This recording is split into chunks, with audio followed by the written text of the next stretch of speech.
میری حیرت دیکھ کر وہ کہنے لگی اگر تمہیں اس بنگلے میں رہنا ہے اور باہر کے روموں سے جان بچانی ہے تو تمہیں بھی وہی سب کرنا ہوگا جو یہاں پر رہنے والی خواتین کرتی ہیں۔ وہ بھی ظاہر بہت مہذب اور ماڈرن نظر آ رہی تھی، لیکن میں سوچ بھی نہ سکتی تھی کہ اس بنگلے کی نمود و نمائش کے پیچھے یہ سب کام ہو رہا ہوگا۔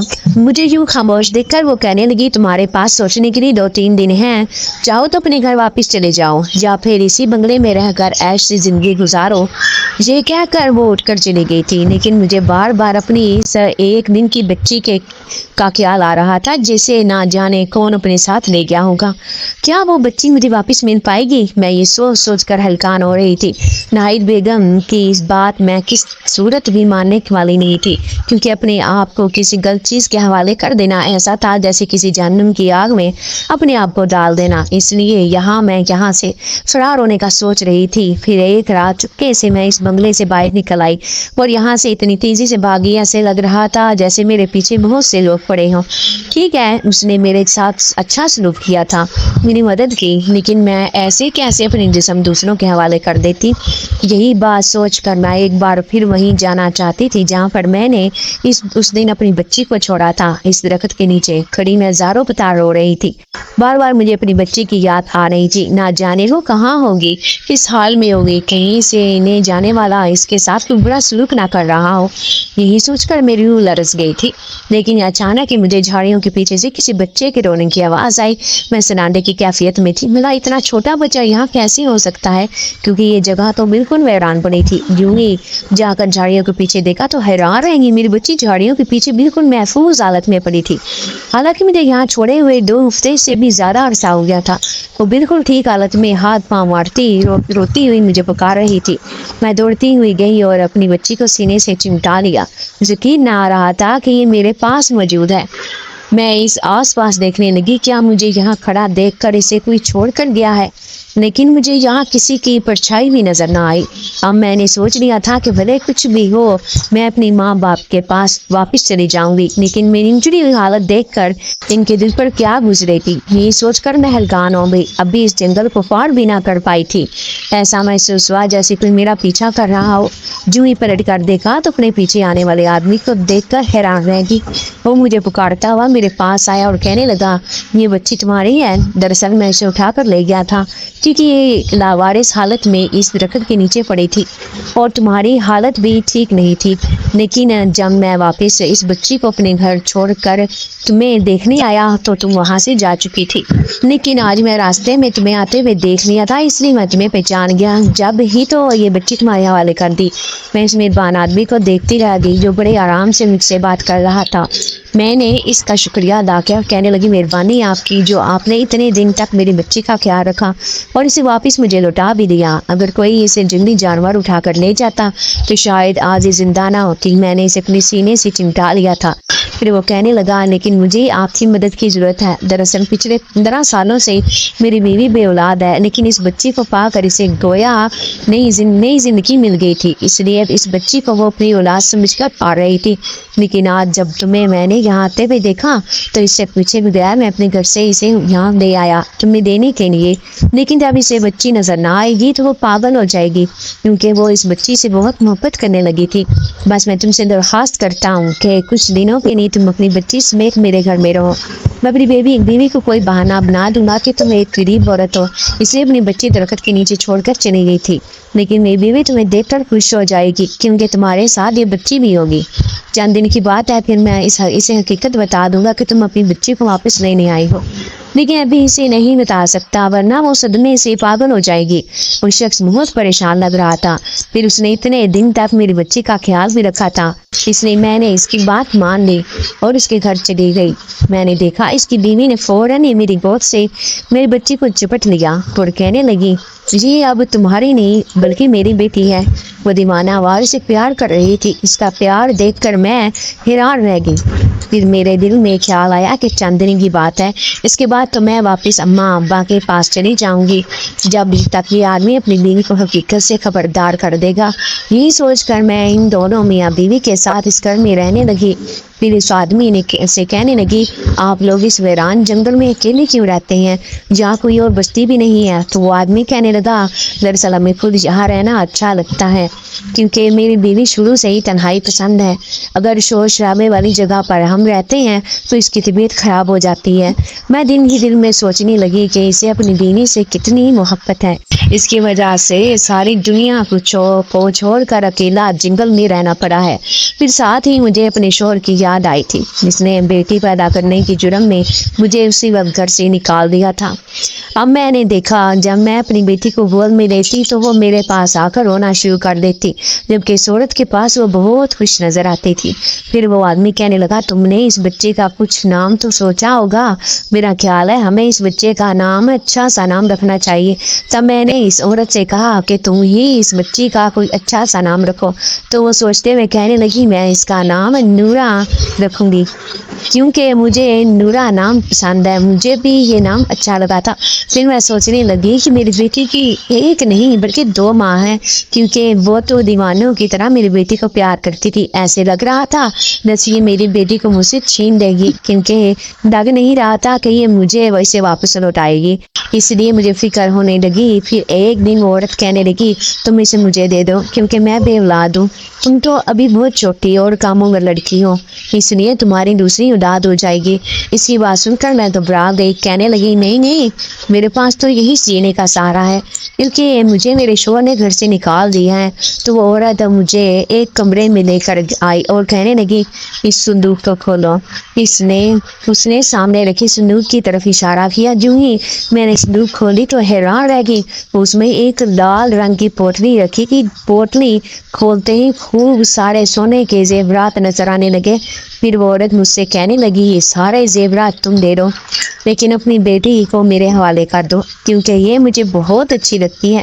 میں کسی قیمت پر بھی اپنی بیٹی اس کو دینے کے لیے تیار نہ تھی، لیکن پھر خیال آیا کہ زیورات سے اتنے دوسرے یتیم بچوں کے لیے بہت کچھ کر سکتی ہوں جو اس دنیا میں لاوارث حالت میں گھوم رہے ہیں۔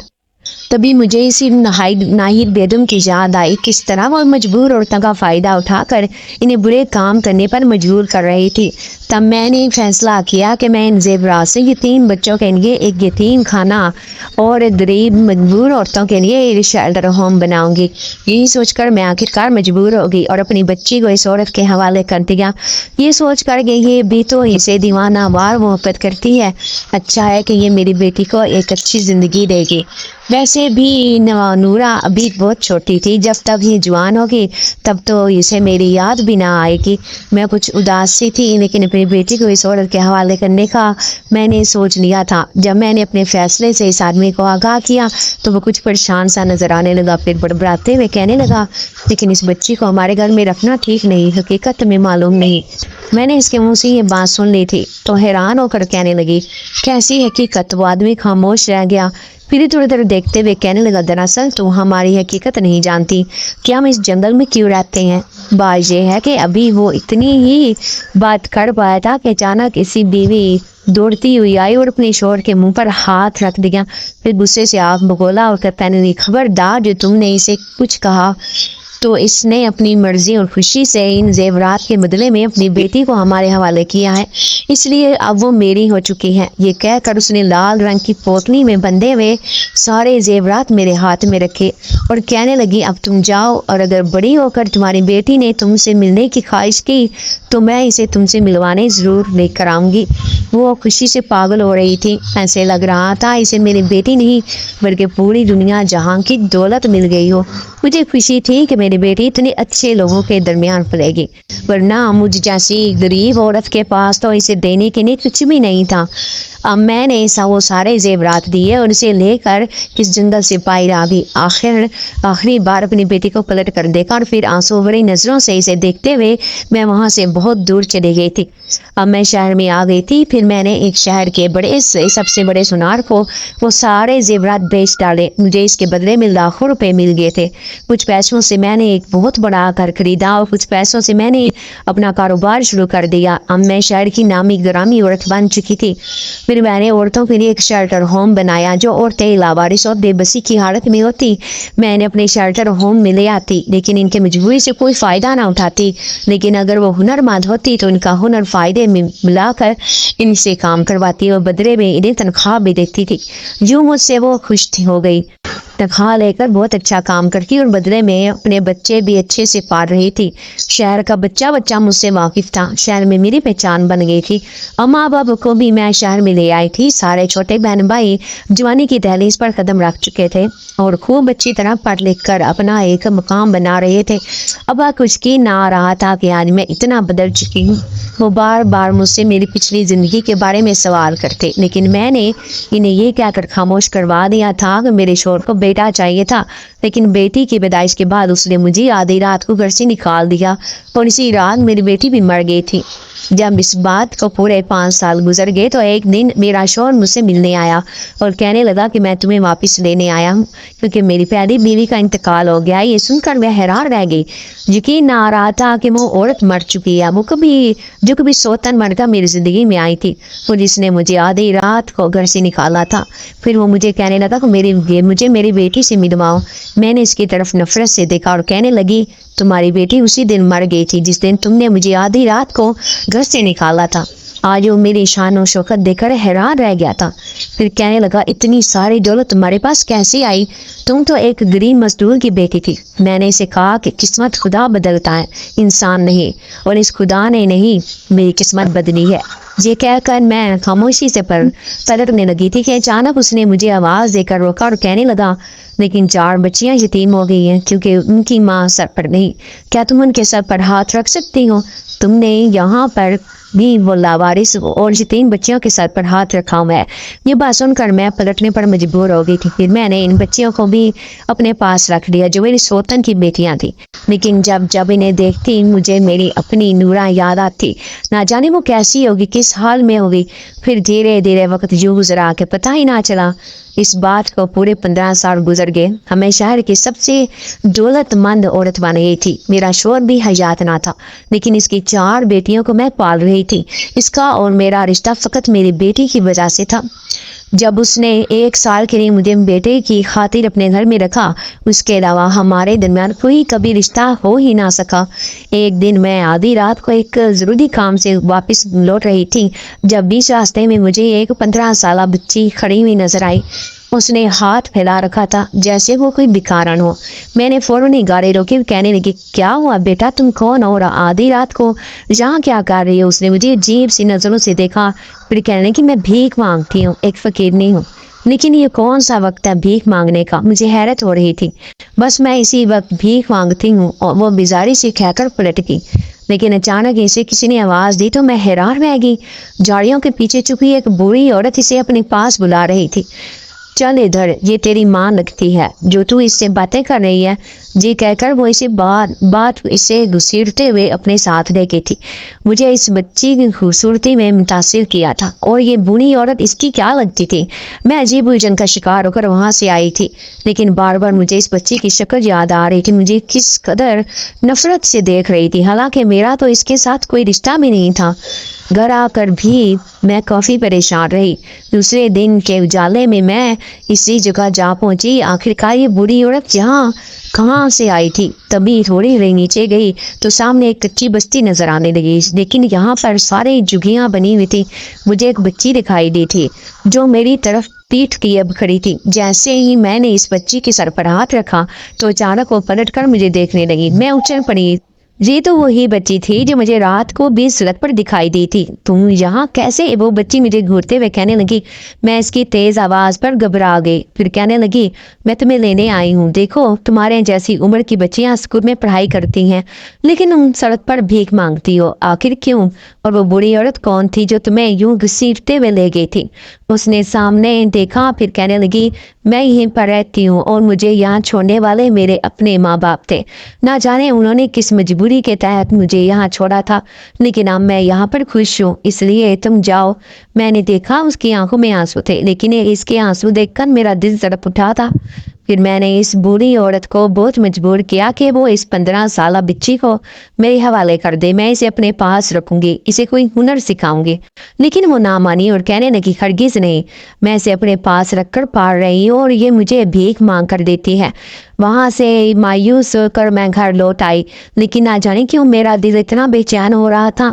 پھر اس رات میں سوئی تو ایک ایسا واقعہ میرے ساتھ پیش آیا جس نے مجھے ہلا کر رکھ دیا۔ میں کمرے میں سو رہی تھی جب کسی نے دھیرے سے کمرے کا دروازہ بجایا۔ میں سمجھی کہ شاید میری ملازمہ ہے جو کہ اکثر رات کو میرے گھر میں ہی رک جایا کرتی تھی۔ نیند میں پوچھنے لگی کہ کون ہے، تو کوئی جواب ہی نہ آیا۔ ابھی تھوڑی دیر بعد اچانک ایسے لگا جیسے کسی نے میرے وجود کو جھنجھوڑ کر اٹھایا ہو۔ میں نے پلک جھپکتے میں ہی آنکھ کھول دی تھی، لیکن سامنے نقاب پوش عورت کو دیکھ کر مجھے نیند آ گئی۔ کون ہو تم؟ میں خوفزدہ لہجے میں سے کہنے لگی، لیکن اچانک ہی سامنے دیوار پر نظر پڑی تو میرے رونگٹے کھڑے ہو گئے۔ وہاں بھی ایک نقاب پوش آدمی کھڑا تھا۔ یہ دونوں کون ہیں اور مجھے گھیر کر کیوں کھڑے ہیں؟ میں سمجھی کہ شاید کوئی چور ڈاکو ہیں جو آدھی رات کو میرے گھر میں گھس گئے ہیں۔ مجھے یوں ڈرتا دیکھ کر وہ کہنے لگے گھبراؤ مت، ہم تمہارے جانے والے ہیں، تم ہمیں بہت اچھی طرح جانتی ہو۔ یہ کہہ کر دونوں نے اپنی نقاب نیچے کی تو میں جہاں کھڑی تھی وہیں پر کھڑی رہ گئی۔ ایسے لگ رہا تھا جیسے میرے پاؤں کے نیچے زمین ہی نہ ہو۔ 15 سال پہلے میرے سامنے آئے ہوئے تھے، شکلیں میں بھلا کیسے سکتی تھی؟ انہی کے پاس تو میری بیٹی تھی جو صرف ایک ہی میری اولاد بن کر اس دنیا میں آئی تھی۔ اب میں بے حیرانی سے اس عورت سے کہنے لگی، تم ہی ہو نا جس نے میری بیٹی مجھے دی تھی؟ بدلے میں مجھے ڈھیر سارے زیورات دیکھ کر آخر میری بیٹی کہاں ہے؟ وہ کتنی بڑی ہو گئی ہوگی؟ تم اسے لے کر کیوں نہیں آئی ہو؟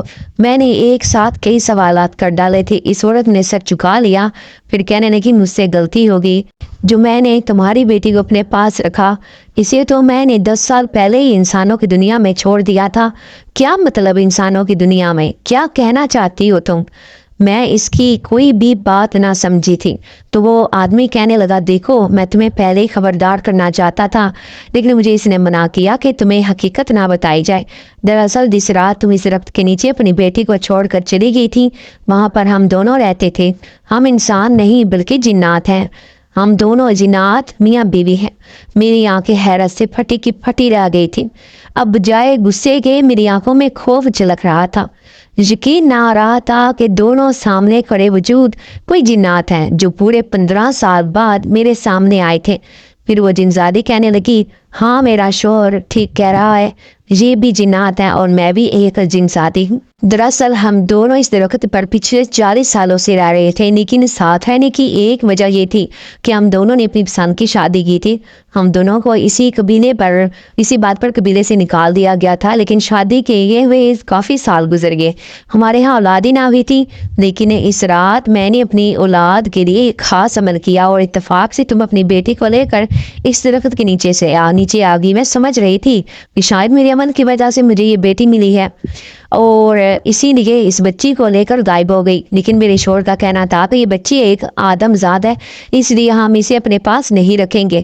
اس کی بات سن کر مجھے غصہ آیا اور کہنے لگی کہ نہیں، مجھے ہر حال میں اس بچی کو پالنا ہے۔ لیکن میرا شوہر اس بات پر ناراض تھا، اس لیے وہ تمہیں اپنے ساتھ لے کر آ گیا۔ وہ اس بچی کو تمہارے حوالے کر دینا چاہتا تھا، اس لیے میری غیر موجودگی میں بچی اٹھا کر تمہارے حوالے کر دی۔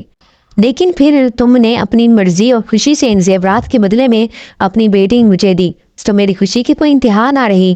یوں تمہیں اس گھر سے بھیج کر اب میں اکیلی اس بچی کو پالنے لگی، لیکن اچانک ایک رات بہت سارے جنات ہمارے گھر آ گئے اور اس بچی کو اپنے ساتھ لے کر جانے لگے۔ وہ طاقت میں ہم سے کئی زیادہ تھے۔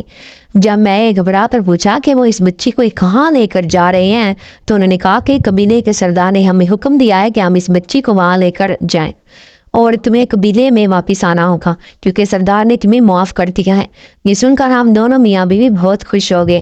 جو ہی بچی کے ساتھ قبیلے میں گئے تو سردار نے کہا کہ اس بچی کو ہم اپنے قبیلے میں نہیں رکھیں گے کیونکہ یہ انسانوں کی بچی ہے، انسانوں کی دنیا میں ہی رہے گی۔ قبیلے میں واپس آنے کی خوشی بھی ہے، لیکن اس بچی سے جدائی مجھے کسی صورت منظور نہ تھی، اس لیے میں نے اسے ایک جھگی میں رہنے والی عورت کے حوالے کر دیا۔ میں اس کے سامنے ایک عورت کا روپ لے کر گئی تھی اور اس بچی کو اسے دے دیا۔ مجھے نہیں پتا تھا کہ وہ اسے کیسے پالے گی۔ لیکن پھر قبیلے کے سردار نے ہمیں کہا کہ ہم دوبارہ انسانوں کی دنیا میں نہیں جا سکتے، کیونکہ اگر جو جنات بھی انسانوں کے پاس گیا تو اس کی ساری طاقتیں ضائع ہو جائیں گی۔